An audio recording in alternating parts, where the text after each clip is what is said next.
Hi, welcome from Brooklyn. And where are you at, Stephanie? Are you in Manhattan? I am not. I am actually quarantined in South Florida. I have not been back. I know it's crazy. Yeah, we can talk more about that at some other time. But I am not in my home in Manhattan in the moment. I am sitting out on what we call the lanai, which is the sun porch. Do it. I was wondering. I was like, is she Yeah, outside? And then this Cam, is remind us not what where my you're apartment at. looks like. Say it again. Remind us where you're at, just so people Oh, have a sense. yeah, totally. Right now, I'm in Memphis, Tennessee. So this is CIA, the Cosmic Intelligence Agency's global transmission number 4. We are having conversations with different agents and different friends of CIA each Thursday, Friday, depending. For those who don't know, we are headquartered in Melbourne, Australia. So that was part of why I had the little geography check there, kind of like, well, where are people, right? We see you're in your home or someone's home or wherever, but throwing that in. I'll do introductions in a second. I want to shout out my State of Astrology conference buddy, Cassandra, and fellow CIA agent, who will be doing next week's transmission number 5.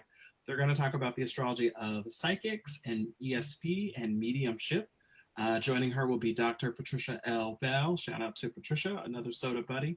And Nadia, I hope I'm getting this right, Moreau. Nadia Moreau, yes.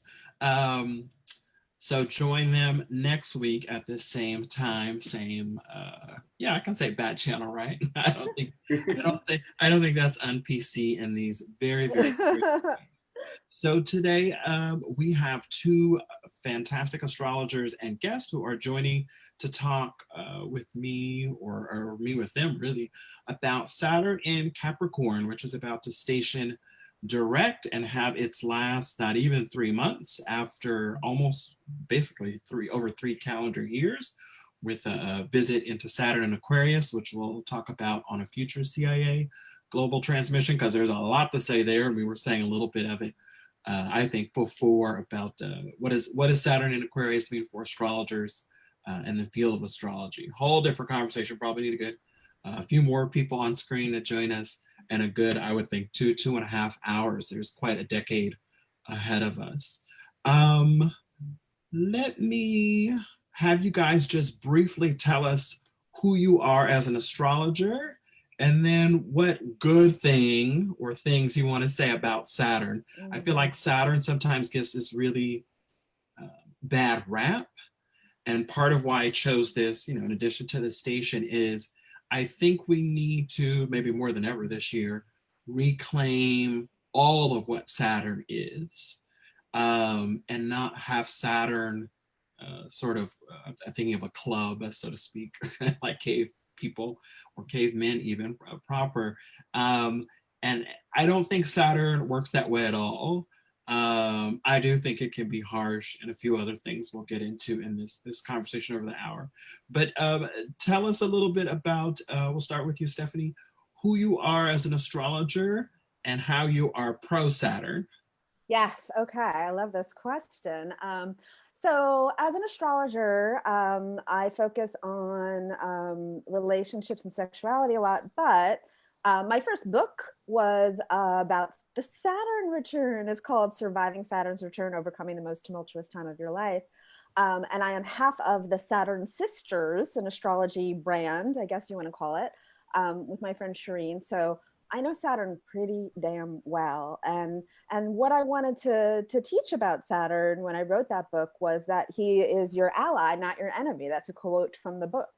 People are terrified, when people first Google Saturn return, someone, like they're having a crisis, they're 27 and they're like, everything's falling apart. And they like meet their friend and their friend's like, oh, you're in your Saturn return. And then they Google it and they're like, oh my God, everything terrible is about to happen to me all at once.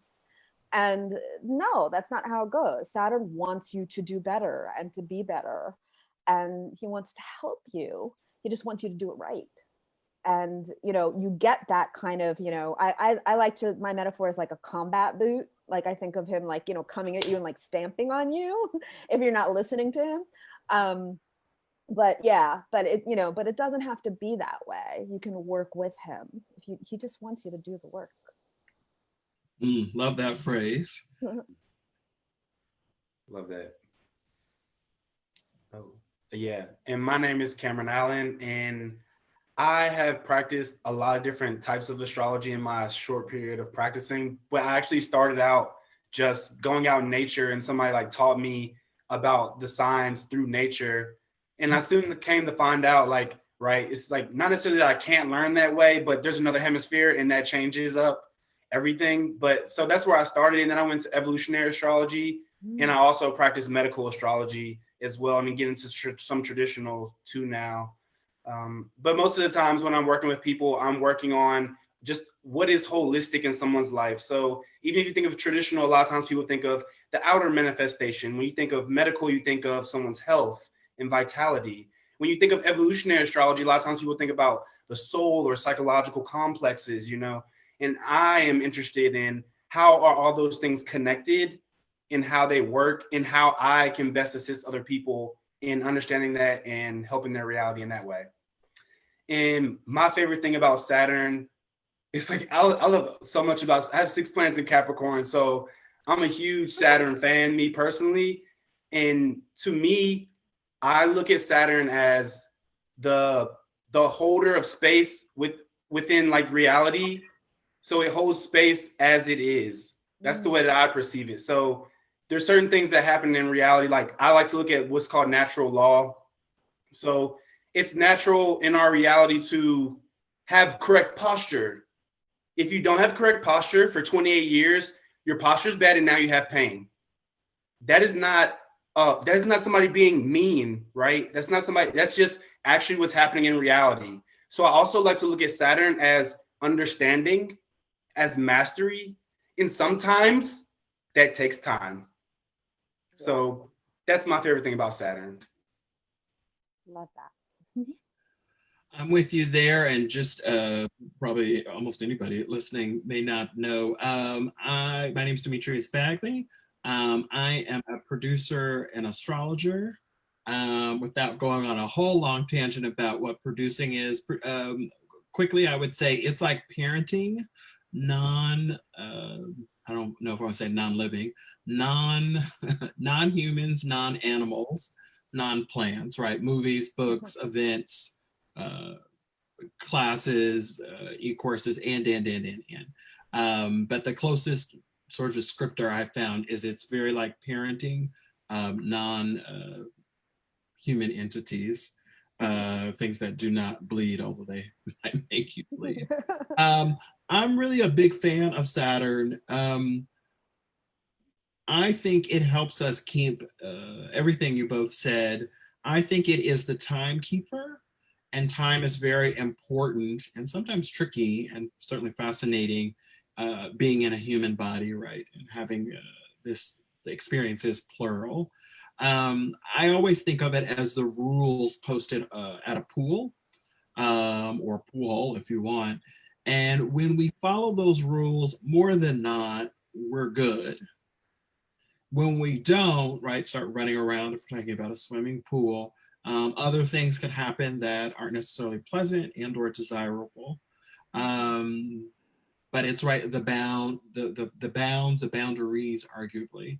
And what I'm liking a lot more about it in 2020 is Saturn is usually pretty clear about what is and what isn't. I think both of you said this in 2 different ways. I was really struck by Michelle Obama, who's very much a Capricorn sun, in her Democratic National Convention speech. I don't know if she said it multiple times, but she certainly said, and I think she said before more casually, it is what it is. And I think that's a great, there are many ways to talk about Saturn and summarize it. But I think one of the challenges of this whole Saturn and Capricorn transit that we're talking about tonight, and certainly 2020 as a whole, but just focusing on Saturn, is sometimes the reality isn't palatable, and it's not going to be sugar coated, and it's not going to get the great curry sauce or the ketchup or the whatever. It is what it is. And so then we have to really negotiate probably with ourselves or parts of ourselves to be with that. Sometimes I think that's incredibly easy and fantastic and amazing. And sometimes, like I'm guessing a lot of people, certainly I have in 2020, it can be hard. And it's not that it's necessarily mean, to your point, Cameron. It it's some things are heavy and some things are light, and then right we've got a great in between. So I think Saturn helps us, and not necessarily only Saturn, distinguish those things and get on with it. The one thing I want to throw in here about Saturn and really all the planets, when you fight and resist what they're talking about and offering and sort of putting forth, I think this is where things not just get problematic or troublesome for one of us or all of us or some of us. I think I think you really kind of get the planet to take its energies, if you will, exponentially, right? Because I don't think the planets, not the least of which is Saturn, are against us.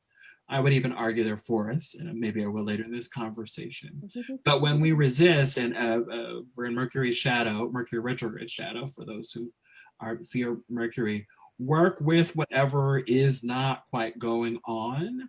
Sometimes that comedy really can bring more comedy and an up later. But when we fight and resist, woof, Saturn and Mars and really all the rest, arguably. Yeah. Okay, so I had to pull up there were so many things. I was like, do we talk about this? Do we do this? I don't know. We'll see. It's all organic. I want to rewind to the beginning of Saturn and Capricorn because I myself was like, when did this start? and to be clear, Saturn and Capricorn is not 2020, but it is prominent in the astrology transits as well as aspects of 2020. It is for sure a major player, and we can try to unpack that in our time. But uh-oh, did I lose both of you? Nope, I've got Cameron. Stefanie is frozen on my screen. Hopefully she can still hear. It does look struck off. So Saturn went into Capricorn December 19th in 2017, and it will leave Saturn will leave Capricorn December 17th, 2020. So right, almost exactly 3 years, very kind of Saturn. So I pulled the ingress chart as I like to do. Uh-oh, we did lose her. We'll keep going and then hopefully she can pop back in with no problem. I was surprised to see, and I do remember looking at this probably in 2016, definitely in 2017, right, coming off the US election. There is no air in the ingress chart, none. Well, I'm sorry, unless you count the MC, aka the midheaven. And not to, and let me, and let's all watch ourselves that we're not talking astrologies tonight. A chart in Western astrology, there's 4 elements: water, earth, fire, air, not necessarily in that order. So one of the things I always like to look at, particularly for a mundane chart or an event chart, is what's going on, or really even a person's chart, what's going on elementally. So that there's no air in this chart was sort of amusing to me, but also sort of felt like it explained why communications have been more, maybe, tense, more volatile, again, for the last 3 years, right? Basically calendar 2018, 2019, and 2020. Gosh, so many headlines that go through my head, and I'm biased as a double air sign. And right, Facebook is this major piece of life for a good, I don't know, quarter, if not a third, maybe even a half of the planet these days. Let me ask you this, Cameron, and again, hopefully Stefanie can pop back in. Would it surprise you to hear that Saturn walked smoothly into Capricorn? It did not go back and forth into Sag, right? As sometimes happens with any sort of ingress.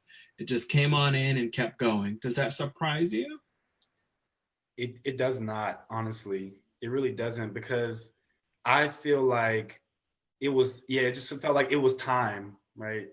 And that's like the whole Saturn thing. It was just time for it to be here and time for things to unfold as they are. Really, I feel like everything was already unfolding, and then we just got a wake-up call. Like, you know how they look at Saturn as the father a lot of times. So it's like oh, like dad came home, he came, like the garage open, he smooth came in, you smooth didn't do the dishes. Like that's how I was experiencing it. So it doesn't really surprise me that much that he came in.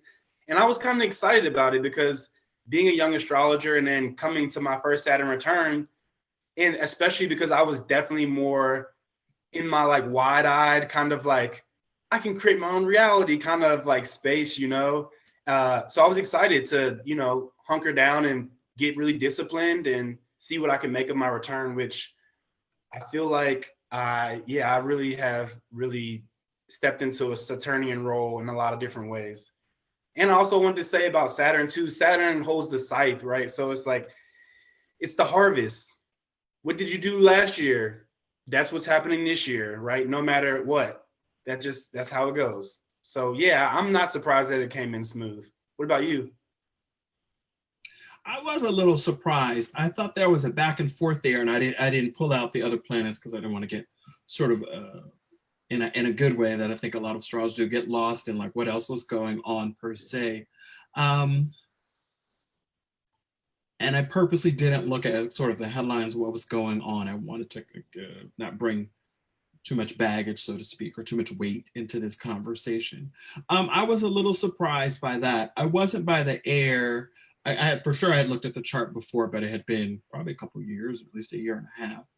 More have been looking at, right, Saturn, Aquarius, among other ingress charts, quote, basically in progress.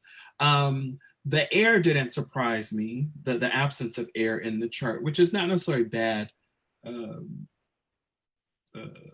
Some people would say missing an element is bad or too much of an element is. I find that there is a lopsidedness, but there are lots of things that are lopsided in life, including some of us humans. What was more intriguing to me was, in addition to that, is how much Earth there was. So the way I count it, I use a 14-point count is what I was taught. And there are 8 of those 14 are in Earth. Yeah. And quite a bit, almost all of that is, without trying to pull up the chart at the second, in Capricorn, right, surprise, but more inner planets. And then Virgo rising, late. In fact, the Virgo rising of that chart, that's where it was. Connecting to us. So last week's new moon was at 25, looks like precisely Virgo, September 17th. Here she is. This was, again, with that point in the chart, I think it was 2538. And then that 25 Virgo connects to something else that's hovering in the, welcome back, in the mix. My Wi-Fi went down in the middle of everything. I apologize. No worries, it happens. I've actually gotten used to it. I'm like, is this? I had bad Wi-Fi before, well before stay at home. I'm like, is this because of the stay at home and more usage or not? And then it's like, well, in some ways it doesn't matter. Like, just how quickly can I get back on if quickly is a thing. Which I was just like running around and rebooting and freaking out, and then so hopefully it'll stay. Hopefully it will stay. What did I miss? I am gonna lean in and then lean back to answer exactly that. All of that Earth, right, more than half in the ingress chart for Saturn and Capricorn, 8 for me, 8 out of 14 counts. That's a lot. Yeah. And it's sitting at the bottom, except for the Virgo rising, at the bottom of the chart. The sun, though, is, and I may pull it up here in a second and throw it in Zoom. The sun is late Sag, 28, 29, 28 plus without rounding it. And it's sitting almost right on, basically sitting on the IC. So I definitely want to spend some more time with that. One of the things we have seen, but it's been more diffuse to me, is the climate crises, but smaller. I thought we were going to have I'm not asking for one. I thought we were going to have 2 or 3 big boom sort of events, keeping in mind other planets of 20 and aspects and transits of 2020. I'll leave that thought there. There are more thoughts, but let me edit. Stefanie, I'd asked, and I don't remember exactly where we lost you. So I pulled up the ingress chart for this Saturn in Capricorn, December 19th, 2017. And I had looked at it before, but it'd been a year and a half or so. I was surprised to see, well, I laughed because I was like, oh yeah, this is about 3 years. This is right, Saturn, December 19th, 2017 through December 17th, 2020. Of course, with the dip back in the Saturn Aquarius, but right, that almost precisely 3 years to the day. Very sort of Saturn flavored. The chart is, without trying to pull up here, is for late Virgo rising. In fact, it conjuncts pretty tightly last week's new moon. Oh, Then it has, it's majority earth, no air, and then 3 counts, the way I count, 3 counts of fire and 3 counts of water. Almost all the earth is in Capricorn. Yeah, it's in Capricorn except for the rising. There's nothing in Taurus. And it's all, you know, a lot of the planets are at the bottom of the chart, and particularly in the 4th house. So that had me intrigued. And I think that was where some of my thinking around more climate crises, more climate challenges, but also more climate, more attention or work on climate. We weren't calling it climate crisis, not at least the media, what mainstream media wasn't at that point. right. Going back, I think that's been about a year now. And so I asked if Cameron was surprised. The other thing I saw that was shout out for Solar Fire, one of astrology's favorite pieces of software, is Saturn came right into Capricorn. It didn't go back and forth into Sag, just came right in and kept on going right until just like Saturn would. Does that, well, I guess that wouldn't surprise you based on your comment. The other question now for both of you threading it through is, are you surprised this ingress chart has no air and so much earth? So the ingress chart for when Saturn first went in, that's the question. No, I'm not surprised at all, because the last 3 years have felt like there's been no analysis and all guttural, you know, raw emotion and power grabs. And, you know, I think that we've all been in our place of fear. We've been in that, you know, in that part of our, Cameron, you could speak to this, like where exactly in the body the fear usually lodges, right? Like deep in the belly. We've all been in that, I think, for this entire period of time, right? And for me, you know, it's interesting, you were talking about 2017. I'm remembering, for me, you know, this is like the climate stuff and the capitalism stuff. There's no separation between those two things, you know, like us being in late capitalism and watching the climate implode, and all of these things are connected. And I mean, this is not a conversation about Pluto and Capricorn, but you know, the wider frame for all of these conversations, I think, about Saturn in Capricorn or anything in Capricorn right now, is how they've caught up with this entire journey of Pluto and Capricorn starting in 2008 and taking us through 2024. And this is just one, you know, era within the era, you know. But I think that, I mean, it's precisely felt that way. You know, I hadn't looked, maybe I looked briefly at that ingress. I'd forgotten about the chart, if I ever looked at it. And I, you know, and I believe that we have all been, you know, in our stances, you know, holding ourselves together, especially, you know, since the pandemic. I mean, we've been doing it to a certain degree for 3 years. And I was just really surprised. You know, I assumed that Charlottesville had happened during Saturn and Capricorn, but I guess it was still Saturn and Sag at that time. Yeah. But yeah, I mean, that doesn't, you know, I look forward to Saturn and Aquarius so we can bring more analysis into the process.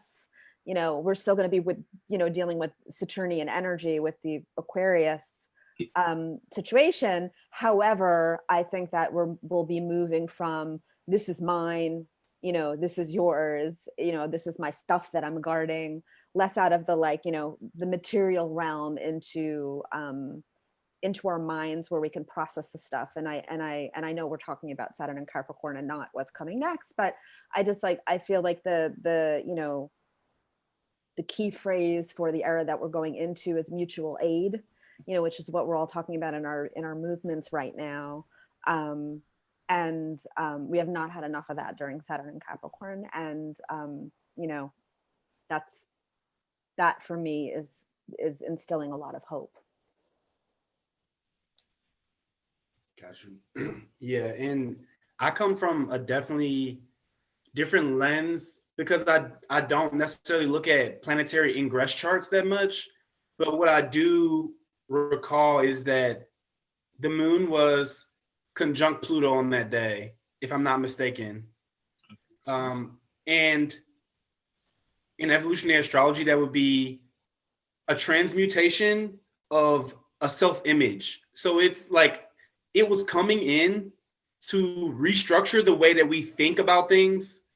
And yeah, so it just completely transmutes like how we look at ourselves as people, as humans, like on the whole planet on some level. And it's also, not going to go far into this, but just had to throw it out there. There's this thing called planetary nodes, and multiple planetary nodes, south nodes, were activated on that day as well. Oh, wow. So it was a lot about the past. So when I think about the past, this is just how my mind works. I think about the earth signs and the water signs. And then when I think about the future, I think about the air signs and the fire signs, just like up and out, down and in, just straight up that simple, you know? So that's what I feel off of that. Yeah, that's what I would say. I just pulled it up. I won't throw it into Zoom because I don't want to click, oops, like I almost just did right there. Click the wrong thing. But yes, the moon and Pluto are tightly conjunct, barely a degree, or with it just in a side of a degree. I'm hoping it's a new phase conjunction instead of balsamic. I'm pretty sure it's new. I accidentally closed it. Let me see if I can bring it up again without. Feels like it would be new, just with everything going on. It's just like so much newness. People into like a trial and error process. We have to start something new. You know, it just feels like it just has that. Yeah. Pluto's at 1823, and the moon is at 1919, both in Capricorn. Yeah. In the fourth house in this chart.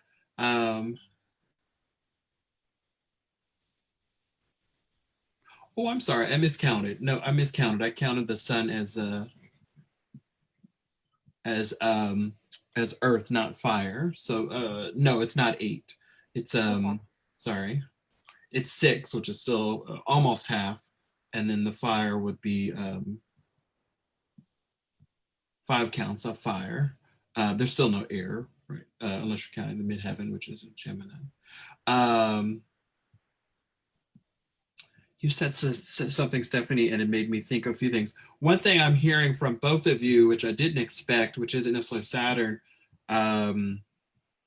Capricorn, and then this ingress chart, which I have over here pointing to on screen, is, right, we have these Jupiter-Saturn 20-year cycles always. And this next one is going to be in air on December 17th, right, as Saturn leaves Capricorn. Or pardon me, December. It's on the solstice. Yeah, I believe the 21st. Yeah. It's on the 21st, but Saturn, as we already said, is leaving on December 17th. So we'll have the weekend, right, before Jupiter full on joins it, and then they come together at 0 degrees Aquarius, and I think it's 30 or 31 zodiacal minutes. But I forget which one of you just said, but with the Pluto and Capricorn, I didn't go there, although obviously that's part of the whole thing. The comment took me back to Jupiter Saturn and how we're ending this 200 year period of the Jupiter Saturn conjunctions in Earth signs.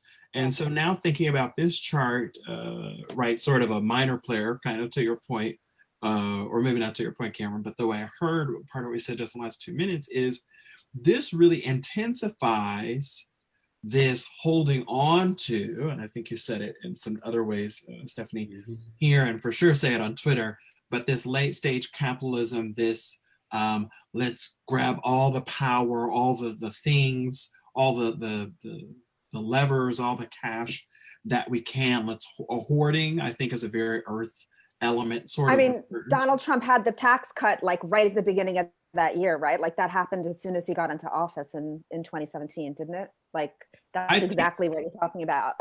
It was pretty quick, and it was part of what he campaigned on, and Saturn was still in Sag then, as it was, I had to look, for Charlottesville. Charlottesville, certainly not something I've studied astrologically, but if I'm not mistaken, that's when we're getting the eclipses, right? Oh yeah, that was the eclipse that was exactly on his ascendant. That's the Great American Eclipse, right? Where everybody went out, and that's the August. Yeah. And I don't think it was that day, but I think a couple days before. Yeah. But when you said that, right, and I just hadn't put it together in this way, want to be mundane astrologer here, looking right, and may become one in the next 3 years, let's see. But all this earth in this chart, with an earth ingress, right, Saturn and Capricorn, and it's in its home, and it's in the fourth house, right, and the roots, the base, this chart that I have here is cast for New York City. Washington DC would be slightly different, but barely. But all of that, and I don't know how to bring the nodes into the planetary nodes into that. It's very, very intriguing. And this chart lines up, not the least of which, this ingress chart, with New York's chart, because that sun here will hit off New York City's Venus-Mars conjunction in late Sag, which in some ways, or not some ways, it's a Libra rising chart. So, right, Venus is driving the chart, at least as the immediate ruler, diving into that.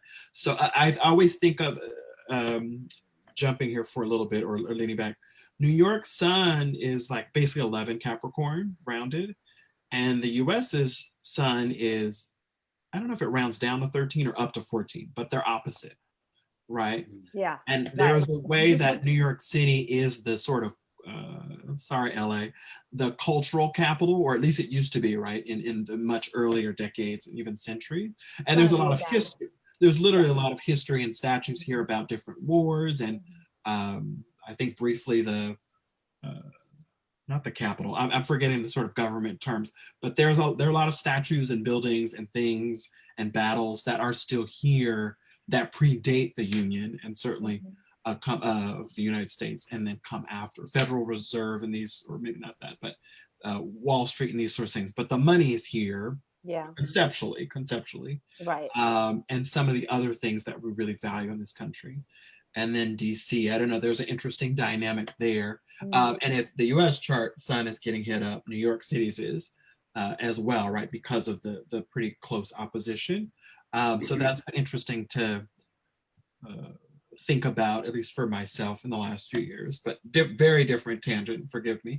No, I love that tangent so much as a New Yorker who feels like we are definitely the cultural center of the world, and whatever is, and will be again, even more so, despite what everyone is saying about New York right now. Like, even though I'm not in New York, I feel that very much. And I just want to, is it okay if I circle back to something that you said that I thought that was, so relevant? As I was saying before, with Pluto and Capricorn, since 2008 being like sort of the wider frame for what we're in right now, trying to understand with Saturn in Capricorn, the way that I describe it to my clients, when I'm trying to explain to them what's happening with their Capricorn planets, or to anyone who is in a Saturn in Capricorn, Saturn return person over the last couple of years, is that, you've been sort of like, Pluto has been grinding everything down to a dust already for so many years in Capricorn. And so like, that's, if we take that away, beyond like the native, the client, but to the, back into the idea of the American Pluto return, which is what we're in right now already by a wider orb, but will be exact in 2024 at the end of the next, hopefully it's the end of a presidential term and not the end of a long, that's another subject. hopefully we don't have a you know, fascist dictator for dozens of years. I don't know how long can he live. I don't know, but I don't want to think about it. But Pluto and Capricorn kind of paving the way for Saturn to come in and to you know, take all of the stuff that Pluto has decimated. You know, our idea of you know, of patriarchy, of you know, of structural racism, of capitalism, all of these things that have you know, run our lives, our institutions, and our personal lives, and our identities, and our everything. They've been in everything and holding everything, you know, in place for so long, right? So, I mean, since 1776, right? Since the Sibley chart existed. And in the Sibley chart, and I don't want to go, stop me if I'm going too far afield, Demetrius, but I mean, you know, the reason we're exploding structural racism and exploding patriarchy and exploding, you know, all of the stuff that we need to get rid of and remake. And that's what Saturn, I think, is now doing in these last 3 years, taking all of the dust and forming it into bricks and putting it back together and helping us figure out what to do with all that dust, right? But just a moment for talking about, like, you know, talking about Pluto in the second house of that Sibley chart, right? And what that has meant for the United States of America, as it was, you know, forged in, you know, in the sin of enslaved peoples, and you know, and all of the ideals of the you know, of the Declaration of Independence and the Constitution that never were for all people, that we're looking at right now. That is, like, you know, this is not just what I'm getting at is that Saturn is helping us to see this in the starkest, realist, most accessible, unlook-awayable terms. Whereas with Pluto, all of these years sort of grinding away at it, you know, like structures were collapsing, but nothing was being put back in their place. And now we're seeing on the streets of this country, right, like people putting it back in place and saying, this is how it has to be, and this is where we're going, and this is what we're going to do with it, right? That is, to me, the beauty of this moment, even though it has been desperately dark and scary, you know, in so many ways. That, to me, is where the good stuff is, and that's why Saturn is good. Back to what we were saying at the very beginning. It's so funny for me, you just dove into and gave such gorgeous articulation to, not necessarily in this order, Jupiter, Saturn, and Pluto in Capricorn in 2020, and certainly, you know, going into 2021 for Pluto and before. And there's a way, right, circling back to another shout out to Michelle Obama. It is what it is, not in the context that she said it a few weeks ago or a month ago, I think, but just back to 2020. And I think you tweet a lot about this, Cameron, in different ways, because there's a way we could talk about it. And I don't think we are in this moment, but sorry if we are, anybody listening. We can abstract things as astrologers, as academics, as thinkers, as, you know, as humans. But I think there is a way with Saturn in general, and in 2020, we have to live through this, or attempt to, and that involves energies and emotions and grieving, right? These summer plans that we may have had, or spring or autumn or winter, and the list goes on, not to, you know, try to go down that very heavy list. But there's a way that I think almost anyone that I've spoken to this year, astrologers and not, have to contend with a heaviness, or that, to try to grab a little bit of what you said, that desperately dark and scary pivot point. Because as a lot of things are ending, there are things that are more than hinted at, I would say, after we started talking about defund the police, not even just nationally and very seriously in some cities, but globally, right? And not only in the Western world, right? And I like to sort of distinguish those for a variety of reasons. But it was like, whoa, what's going on? And I don't remember if Saturn was still in Aquarius or not. I believe it was. But that to me was so sudden and out of nowhere. And I'm well aware of George Floyd and what was going on there, and that image and the 9 minutes of the video that described that, etc. I wasn't expecting until way into 2021 or 2022, partially the Saturn in Aquarius and the Jupiter, a sort of a groundswell, if that's the right word, the in the streets in, I guess that was late May, right? Certainly into June and beyond.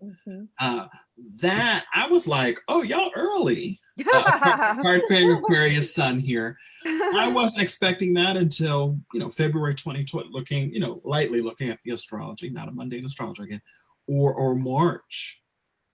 Right.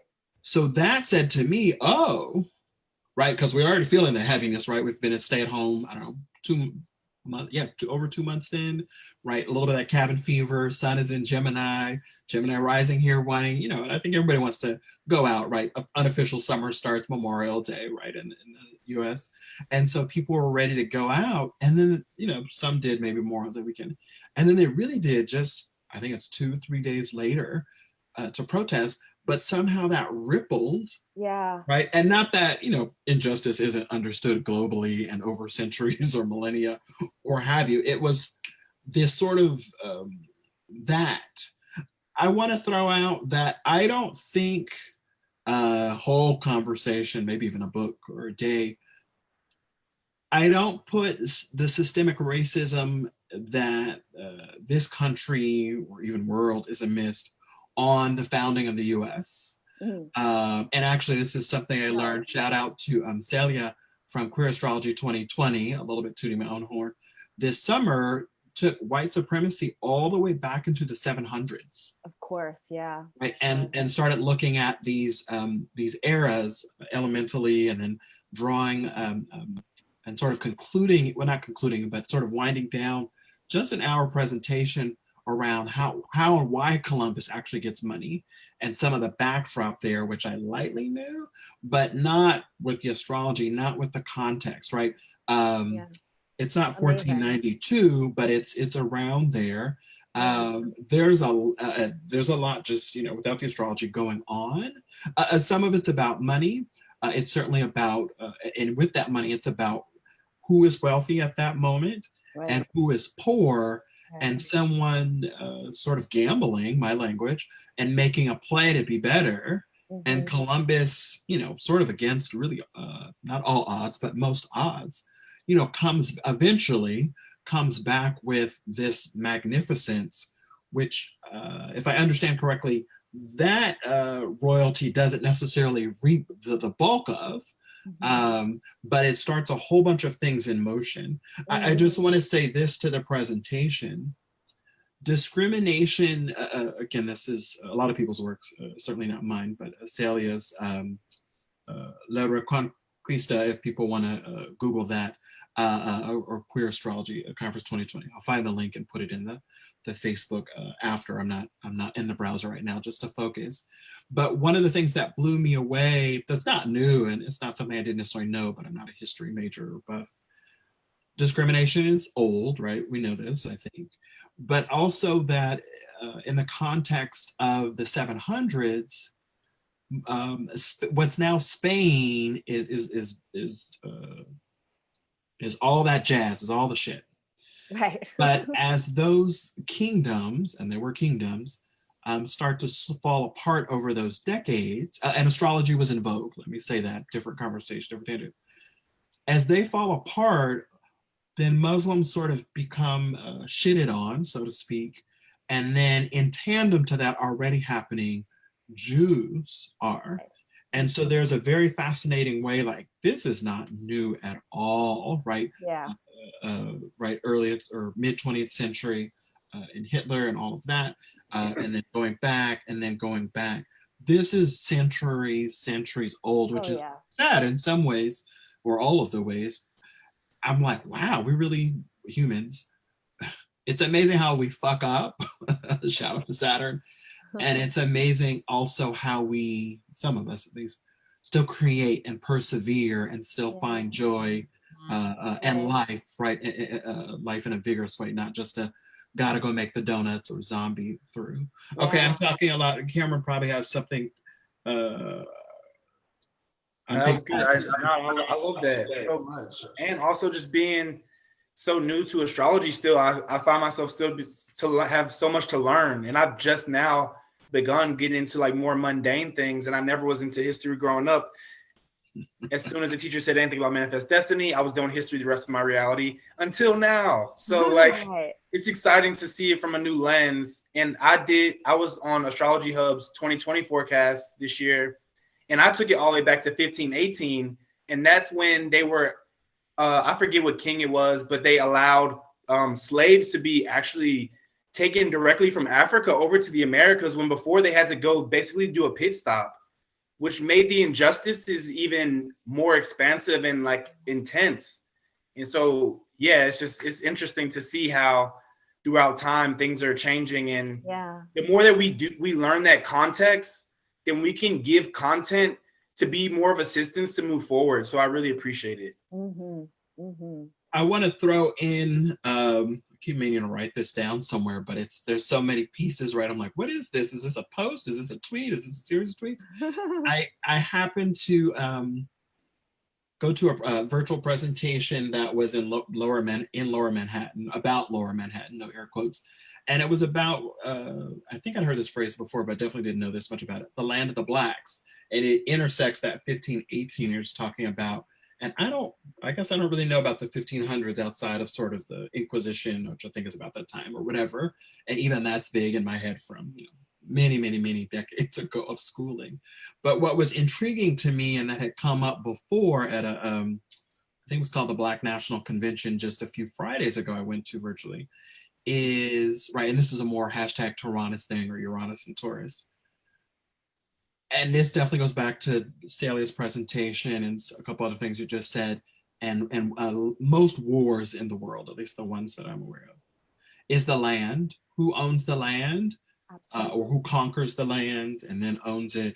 And certainly that's part of, or not part of, that is key to the US's story, and even within that, New York City's, or what we now call New York City's a story. But one of the things about the Lands of Black that really kind of was like, oh, need this piece, and Black people, is they were, well, I don't want to mess up the story because I don't have it down, but there were free Blacks back in the 15 and 1600s, right? Again, obviously predating the US, that owned land in Lower Manhattan.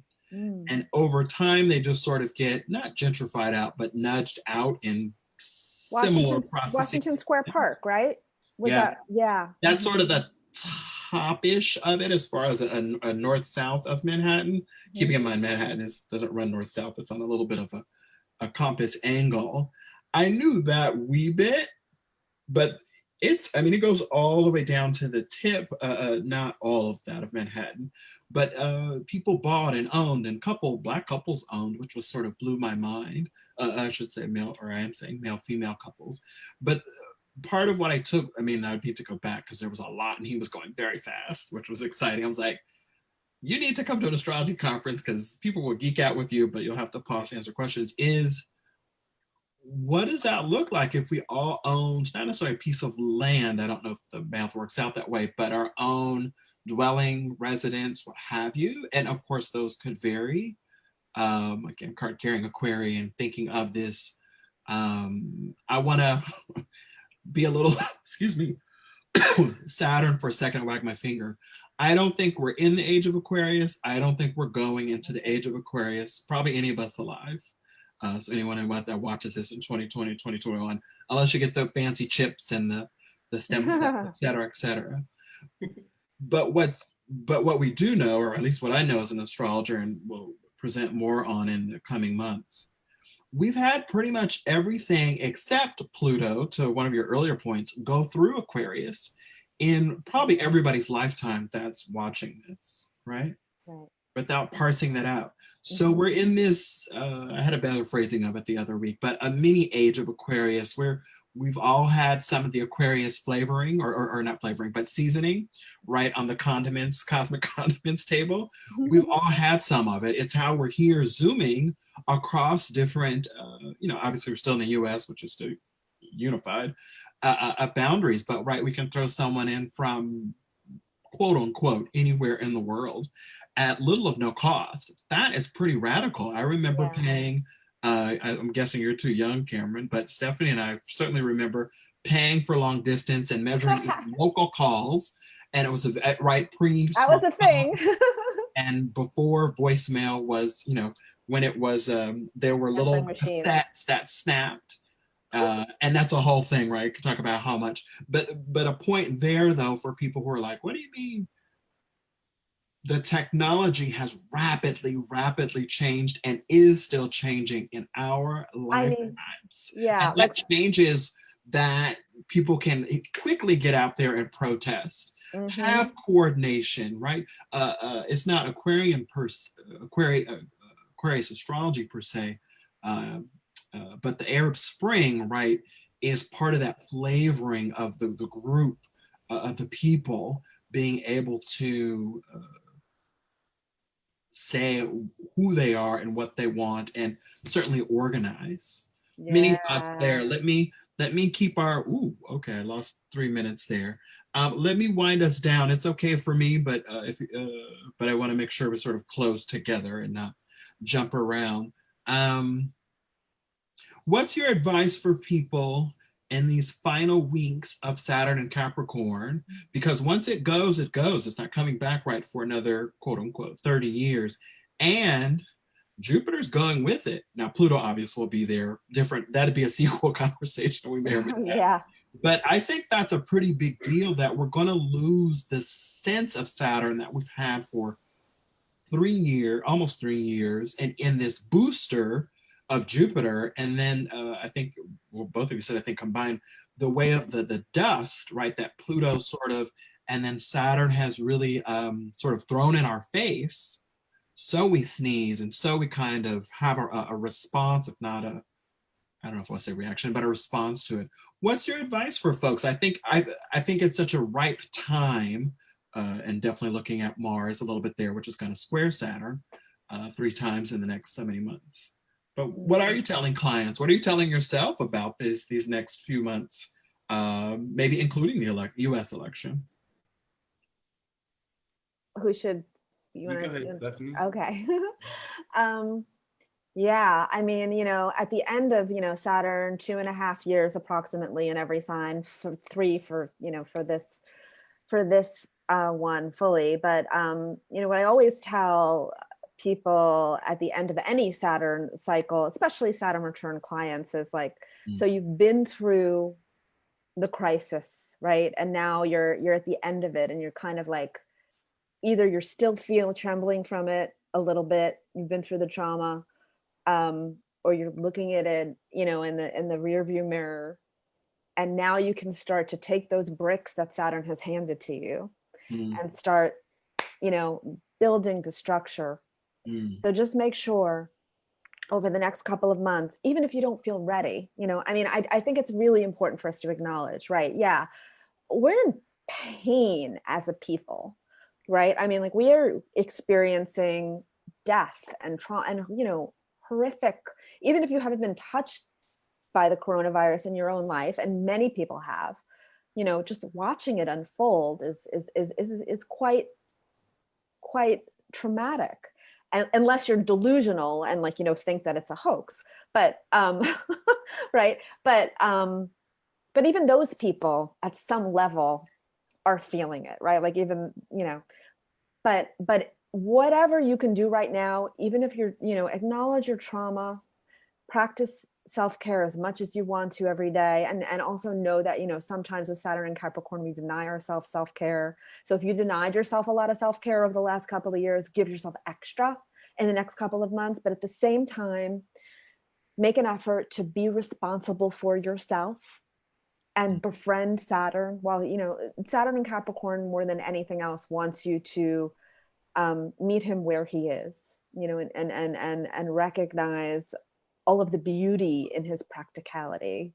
So look at those bricks and see what they have to offer you and how you can begin to build them, stack them up one on top of the other.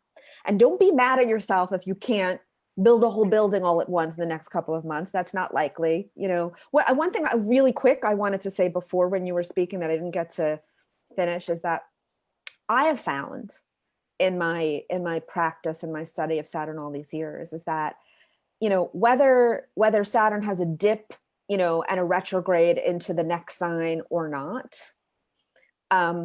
we sometimes get messages while it's still in the previous sign of what it will be like next time. Maybe when it's super close to the end, it's like 27, 28, you know, and you're like, oh, when you were saying like, I didn't think we were going to get the people in the streets until 2021, right? But, you know, but sometimes Saturn gives you a little bit of a preview, right? Of what it could be if you did the work. So, you know, you may be getting a little bit of a preview right now. People may be getting a preview of what it can be like for them next year when Saturn is in Aquarius. And so, you know, just give yourself that love and build the bricks while you're giving yourself that love. That's what I would say. Totally. Well said. I love that so much. Yeah. And I have a similar message in a way of like, I think of Saturn a lot of times. So if we're talking about boundaries, then we have to talk about space. So for me, I invite people to hold space for themselves and take that as their discipline, Saturn, right? Create a structure for yourself, like she's saying, like building the building blocks, you know, creating space for what you want to see happen moving forward, because everything is restructuring and changing. And I also, because I don't always stay in the realm of astrology, from an alchemical perspective, what we're going through right now is what would be considered the fermentation process. Mm-hmm. So when things are fermenting, right, physical matter is broken down. So the way the structures and things look are being broken down. When those things are broken down, what is taken from that is the spirit, right? Mm-hmm. So things were breaking down, and then the spirit of America came out and everybody took to the streets, right? Or whatever's going on in our life, the things that we built, like the structures that we built, if they were breaking down, what was truly in us was like evoked. So that spirit, like allowing your spirit to come out of whatever grieving or death process that you're going through is super important. And yet just hold so much space for any grief, because that's really important. And I think that goes in with all the, like the ideas of patriarchy and oppression and repression and suppression, which also brings me to the fact that at least in the United States, we're going into the fall and then we're going into wintertime. So making sure you take care of yourself and grieve and let go during the wintertime, because that just brings on more heaviness with the Saturn energy. So people who tend towards depression, not even talking clinical depression or anything like that, just being mindful to take care of yourself and hold space for yourself. And also the patriarchy energy all the time is about productivity. Whereas I realize that Capricorn and Saturn at times, you know, we think that we need to work extra hard. Right. That's quite a freeze frame there. Did we lose him? I'm not sure. We'll see here in a second, but I love this where it stopped. I just got the fist. Yeah, I know. That's powerful. Oh, we may have. I'll go ahead and add, it might pop back. Oh, there he is. Go ahead, Cameron. I don't know where it stopped, but yeah. Thank you both for joining. I'll try to wind down and let's see if I can do it in 90 seconds. I'm always excited about, almost always excited about Saturn, because I think it's, I'm thinking of the outers, but also some inners. I think it's almost always clear about what is and what isn't. Mm-hmm. I think part of being human is sometimes sort of ducking and dodging and sort of creating other narratives or other sort of wannabe is, but it is what it is, right? I think Cameron said it amazing very early in this conversation. I won't try to recount it. I'll say this: I do think sometimes Saturn is rocks. and just it's many things, but sometimes I think it's that. I want to not blow smoke up people's ass, but say I'm excited about this election and the weeks and months and years and seasons before that to come.